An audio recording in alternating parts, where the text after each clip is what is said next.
everyone, I'm Megan Sullivan and welcome to my review for Super Mario Bros. Wonder for the Nintendo Switch. If you like this review, please like and subscribe and click that little bell and I'll be sure to bring you more gaming goodness in the future. Thank you. So what you guys may not know about me is that I enjoy side-scrolling platformers, and ever since I was little, I've been a fan of the Super Mario Bros. Franchise.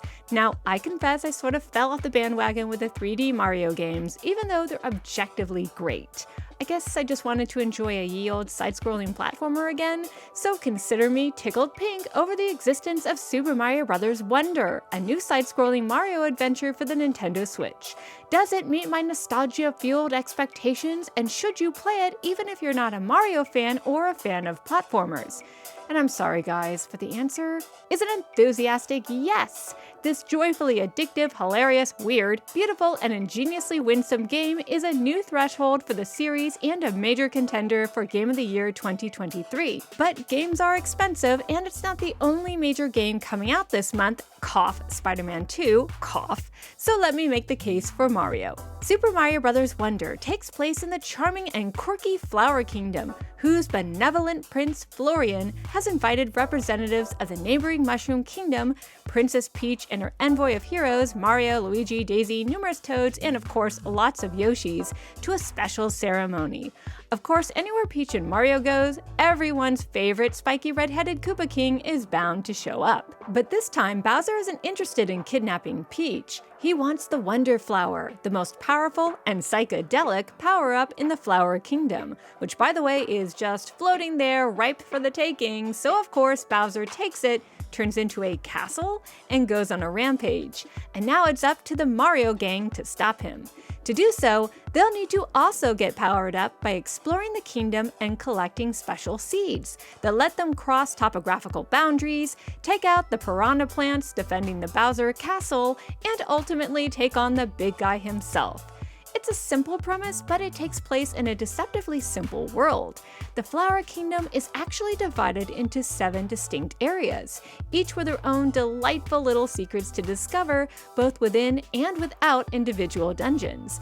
And I'm actually pleasantly surprised by the scope of some of these areas. They're not overwhelming, but they are pretty expansive, and there's a good combination of dungeons, mini-dungeons, and skill check challenges to enjoy in each one. I love the Flower Kingdom! It's bursting with color and creativity. Every single level has something new, and if you'll pardon the pun, wondrous to offer.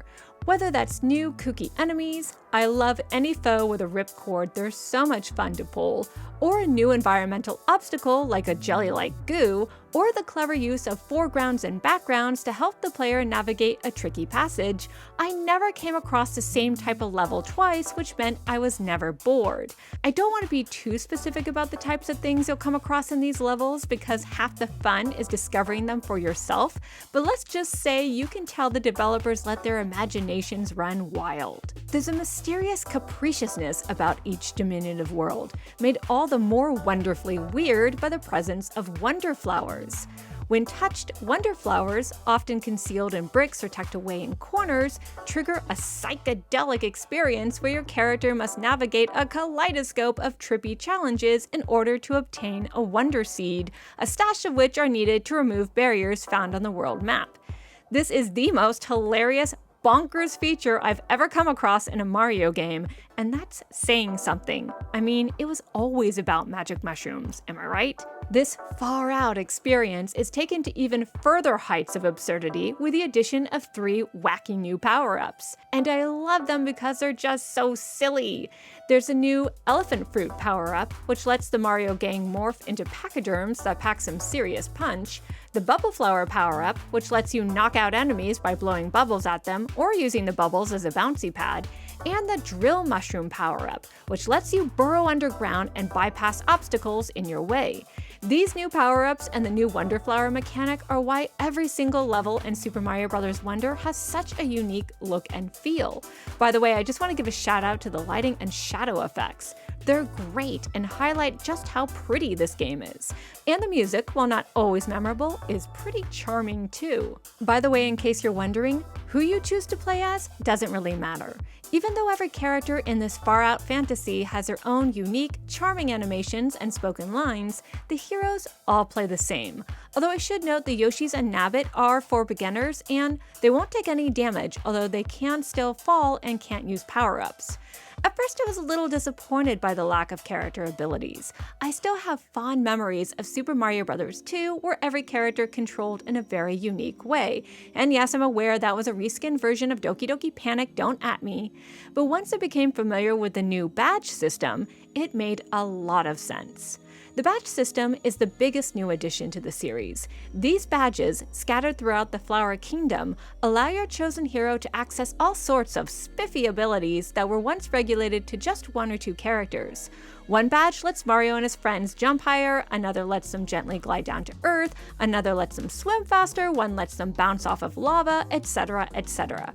You can swap these badges out at any time between dungeons, and while some levels are clearly designed for you to use a specific badge, it's a lot of fun just mixing up your playstyle to see what comes of it, and if you missed a hidden badge or need an extra seed or an extra life, you can buy them with different types of currency like fuchsia-colored flower coins scattered throughout the land. Yes, the Flower Kingdom is a capitalist dystopia, but whatever, you gotta appreciate the Poplin populace's hustle. Speaking of fun and rewarding, as much as I enjoyed going through this adventure on my own, I highly recommend playing it with a friend, either in the local co-op or online.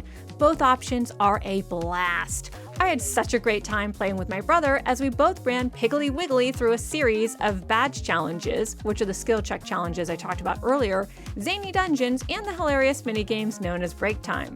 It's not surprising that playing couch co-op is fun. These games have always been family friendly and meant to be experienced with other people.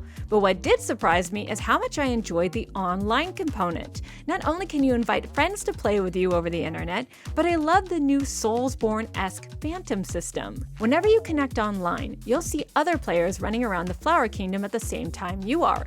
If you're running a dungeon at the same time, they'll appear as a shade, who can't clear obstacles or enemies for you, but can help you in a variety of ways. A player's shade can help you out by resuscitating you if you die, lending you a power-up, leaving a special item known as a standee in a strategic place so you can revive yourself if nobody's around, or showing you the best way to solve a puzzle or get over an obstacle.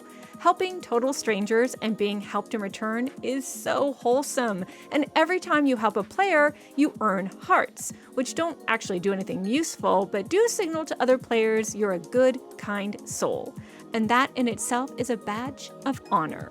And it feels like an honor to play Super Mario Bros. Wonder. Okay, maybe that's a little strong, but it's definitely a fun trip. I love the whimsical mechanics, the humorously abstract level designs, and creative new enemies and power-ups. This platformer takes an old formula and makes it feel both familiar and totally original. It's a new, fresh, family-friendly experience that's perfect to play solo or with a team.